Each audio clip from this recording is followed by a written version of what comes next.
If you'd told me even 6 months ago that I'd be standing on the front porch of the Whitmore estate, holding the deed to their beloved summer house in one hand and their legacy in the other, I would have laughed. Or maybe cried.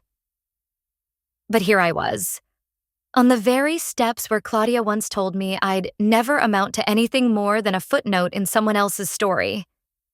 Not today. Today, I was the story. The family reunion was in full swing. Laughter floated through the open French doors, the clink of champagne glasses mixing with soft jazz. I could see Vivian through the window, holding court as always, perfectly staged for the cameras. They didn't know. Not yet. I stepped through the door, heels clicking against the marble like gunshots in a cathedral. The music faltered, heads turned, conversations stumbled into silence. And then Claudia spotted me. Her expression went from smug to pale faster than I thought humanly possible. "Lena?" she stammered, clutching her pearls like a bad cliché. I didn't bother with pleasantries. "I'm here for the family meeting," I said, my voice low but carrying. "You know, the one about the future of the summer house?" Her lips parted, probably to lie or deflect like she always did. But I didn't give her the chance. I pulled the deed from my purse and placed it gently, deliberately, on the table beside the crystal punch bowl. "This house? It's mine now." Vivian actually gasped, her champagne flute tilting dangerously. Claudia's hand trembled as she reached for the paper. She scanned it once. Twice. And then sat down hard, as if her spine had finally realized it didn't have to hold up that pride anymore. You can't just buy our history," she hissed. I smiled, sharp and cold. "Funny," I said. "Because I just did. And you sold it to me, Claudia. You just didn't know it." The room was dead silent, every perfectly polished surface now reflecting back their humiliation. But the real twist? That came when I pulled out my phone and connected it to the house's smart system. "Shall we take a little trip down memory lane?" I asked, tapping a few buttons. The massive living room TV lit up, and suddenly the home security feed from exactly 10 years ago filled the screen. There I was, 16 years old, sitting on these very steps, wearing that awful secondhand dress Claudia had forced on me, while the rest of the family toasted Vivian's debutante ball. In the background, you could hear Claudia's voice, clear as day, laughing with her friends. "Oh, Lena, she's not really one of us, dear. Just a charity project. A reminder that we're good people." The room went ice cold. And then, over that painful memory, my voice broke through. Present day, standing right there. Tonight, I'd like to make a new memory in this house. One that doesn't involve exclusion or shame. One where I finally stand in a room and know I belong here. And just like that, I turned off the screen. No screaming, no arguing. Just silence so thick you could feel it press against your ribs. Claudia sat there, eyes glossy but too proud to cry. Vivian looked like she'd swallowed her own bitterness and choked on it. And me? I stood there, realizing that sometimes the loudest victory is the quiet kind. The one where you don't have to say a word, because the facts, cold and undeniable, do all the talking. I left them sitting there and walked out into the summer night, my heels sinking slightly into the manicured lawn as I crossed the yard alone. And God, I'd never felt heavier and lighter at the same time. Because even with all that power in my hands, all the money, the victory, there was still this little voice inside me whispering, "You didn't really want to win. You just wanted to be loved." If you're still reading this and you've ever felt like the outsider, the footnote, the afterthought, I see you. And I really hope, and you find your way back to yourself faster than I did. Because no amount of money or revenge will ever feel quite as sweet as simply hearing someone say, "I'm glad you're here," and actually mean it. You ever have a moment where someone's words don't just sting, they ignite something? Because that's exactly what happened to me last Thursday night. I'm Lena Hartman, 34 years old, executive chef, and, though most people don't know it, owner of the Marrow Room, one of the hardest to book fine dining spots in Brooklyn. And yet, last week, my own mother, well, my adoptive mother, stood in the middle of my restaurant, surrounded by her cocktail-drenched socialite friends, looked straight at me and said, loud enough for half the room to hear, "See? I told you she'd end up right where she belongs. Just the help." I didn't drop the silver platter I was holding, but my grip tightened so hard I felt the steel bite into my palm. I should back up a bit. I wasn't born into the kind of money that sends kids to Switzerland for ski lessons. I was adopted at 8 by the Whitmores, a family that saw me less as a daughter and more as a charity case to parade around at holiday fundraisers. Claudia Whitmore, my adoptive mother, always made sure I knew my place. "She's from humble beginnings," she'd say with that syrupy, sweet voice that made people think she was compassionate. Behind closed doors, she called me our little tax write-off. While their biological daughter, Vivian, got tennis lessons, summer internships at top law firms, and a Range Rover for her sweet 16, I was quietly folding napkins, waiting tables at their country club, and using library Wi-Fi to download culinary textbooks because they wouldn't co-sign my college loans. By the time I turned 18, I was on my own. Claudia made a big show of hosting a graduation brunch for me, but conveniently forgot to mention that she'd also cut off any financial support that same day. I worked kitchens nobody would brag about. I scrubbed grease off kitchen floors at 3 a.m., burned my hands on old, battered stovetops, and taught myself French sauces in the back of a grimy diner between shifts. 15 years. 15 long, brutal years. And then I did something none of them ever thought I could. I saved every penny. I took out a small business loan. And when the old Marrow Room went up for sale, this place Claudia once called a crumbling hole for culinary rejects, I bought it. Quietly. Through an LLC, no one knew.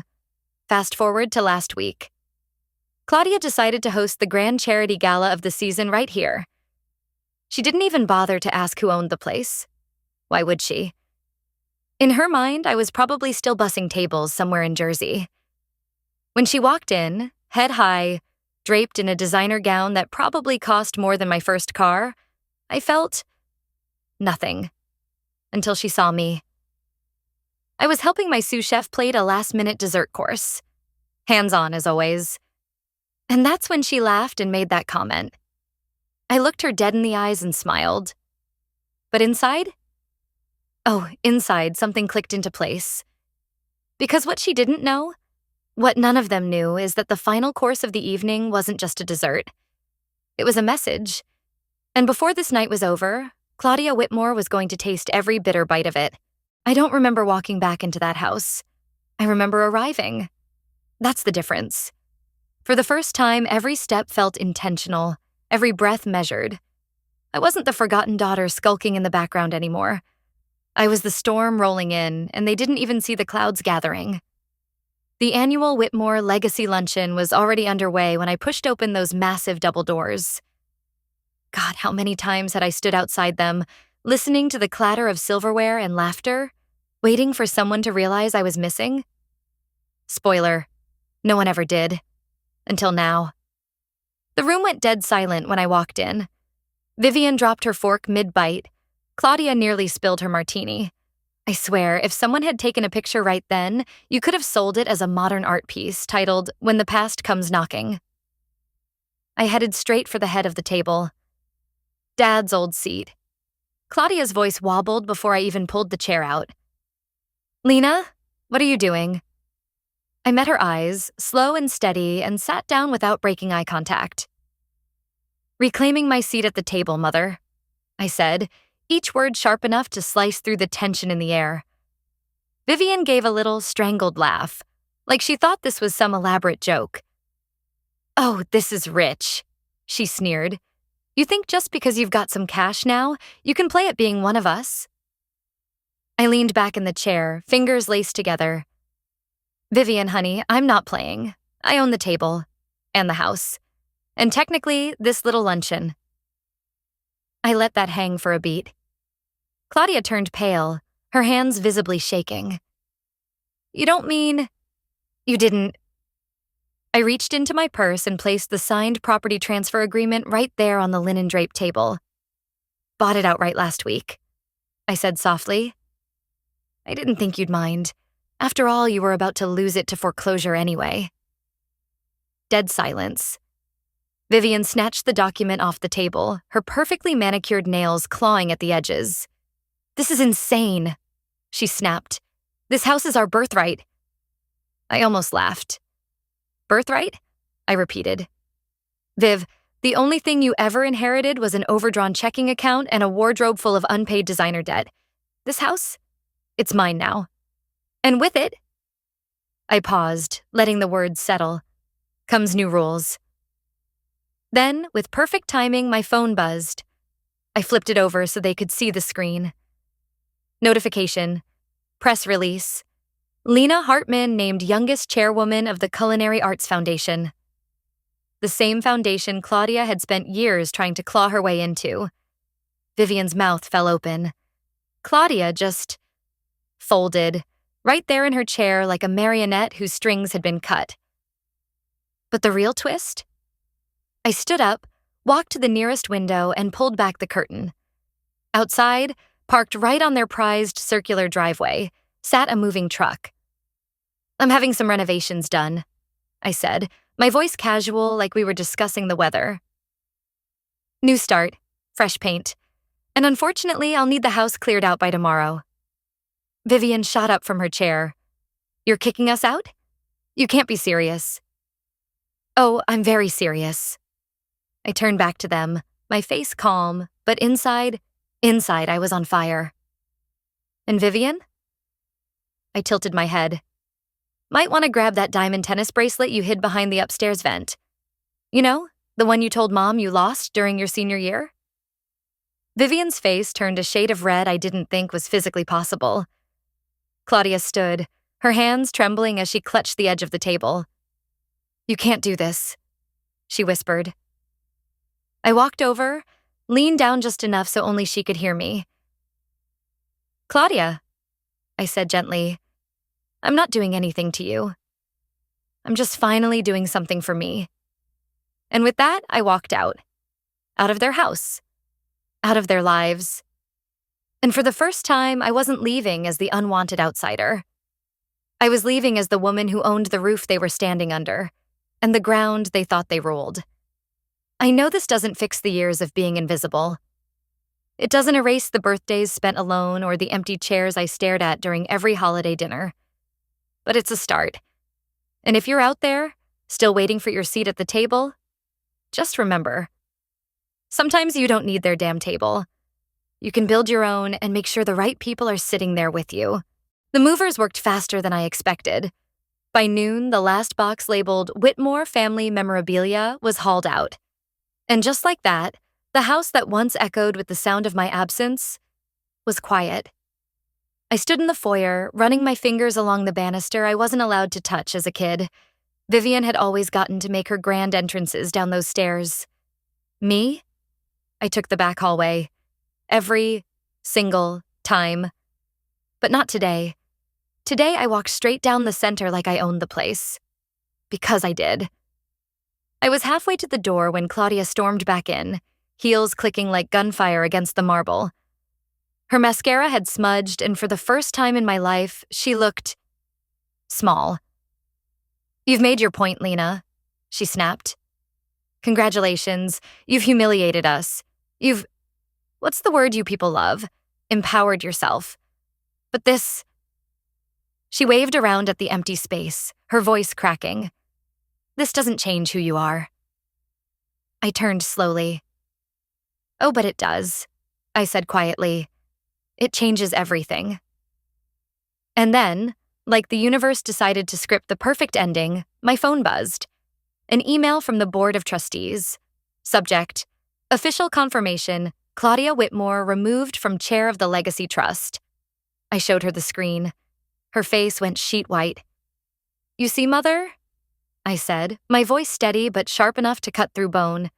This wasn't just about a house.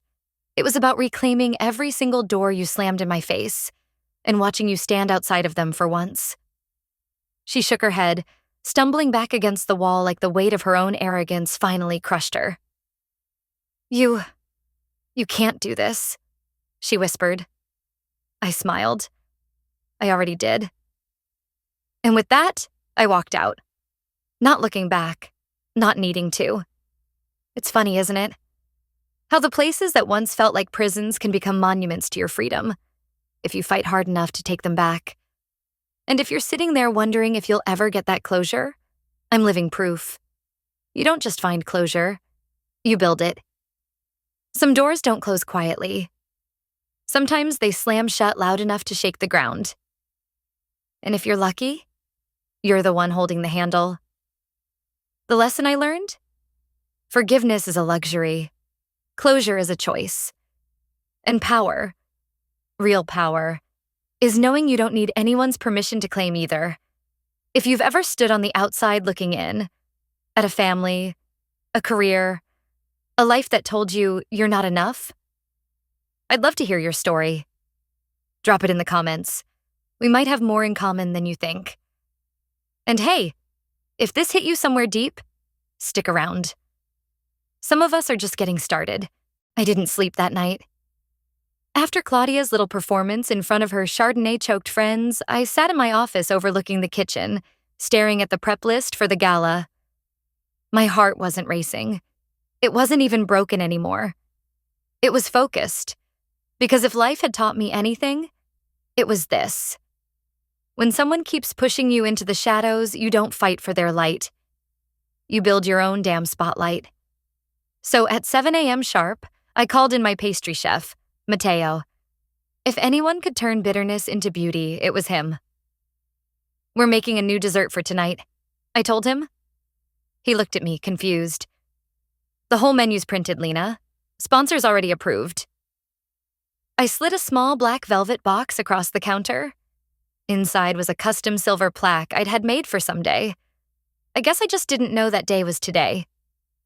Engraved on it, "To those who savor their victories cold." Matteo's eyes widened. "Oh," he whispered, "we're doing this." That night, the air in the dining hall practically crackled with tension. The lights dimmed just enough for the chandeliers to cast their golden halos.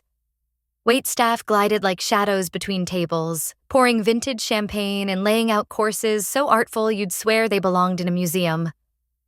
Claudia sat front and center at the VIP table, wearing a necklace that probably had its own security detail. Vivian perched beside her, flipping her hair like she was auditioning for a shampoo commercial. I watched them from the mezzanine, waiting for the moment. And then it came. The final course. Matteo emerged from the kitchen first, pushing a silver cart draped in deep red velvet. Every table received the same, an impossibly delicate sugar sculpture shaped like a cracked crown, sitting atop a dark chocolate torte infused with the rarest Blue Mountain coffee. Bitter, rich, unforgettable. But Claudia's table? Hers had something extra. The silver plaque, presented on a separate black satin cushion right in the center of the table. At first, she laughed. Loudly. Too loudly. "Oh, how theatrical," she trilled, waving her perfectly manicured hand. "How quaint." But then the whispers started. Because the back of the plaque? It had my name. Lena Hartman, owner and executive chef, The Marrow Room. Her smile froze. Vivian leaned over to read it, her face draining of color like someone had just pulled the plug. I walked down the staircase slowly, every step deliberate, my heels clicking against the marble floor. The entire room turned as I approached their table. "Good evening," I said, keeping my voice calm and even. "I trust everything was to your satisfaction?" Claudia blinked at me, her throat working like she'd just swallowed glass. You own this place?" she finally croaked. I nodded. "For the past 3 years." Silence.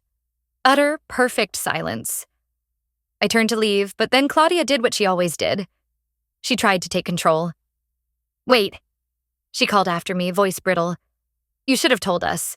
This is deception." I turned back, smiling just enough for her to see the steel underneath. "Funny," I said. You always told me I'd never amount to anything, that I belonged in the kitchen. Just the help, right? Her face flushed crimson. Well, I gestured around the glittering hall, the top-tier donors now watching her like hawks circling a fallen deer. Looks like I took your advice. I stayed in the kitchen. I just happened to buy it too. The murmur that went through the crowd was almost deafening. But the real kicker? Right then, the event photographer, a guy I'd personally hired, snapped a picture. Flash. Perfect timing. Claudia's face, caught between rage and humiliation, immortalized in full color. And just when I thought the night couldn't get any better, the charity chairwoman stepped onto the stage and made the final announcement. All proceeds tonight, thanks to the generosity of our host, Ms. Hartman, will fund culinary scholarships for underprivileged youth, so they too can build the futures others said they'd never have. That's when Claudia stood up so fast her chair scraped loud against the marble, her eyes locked on me. But I wasn't looking at her anymore. I was already walking toward the exit, shoulders back, head high. And just before I stepped through the doors, I heard her voice behind me. Barely a whisper, but clear as day. Lena, please wait. I didn't. Not that night. But trust me, the story isn't over yet.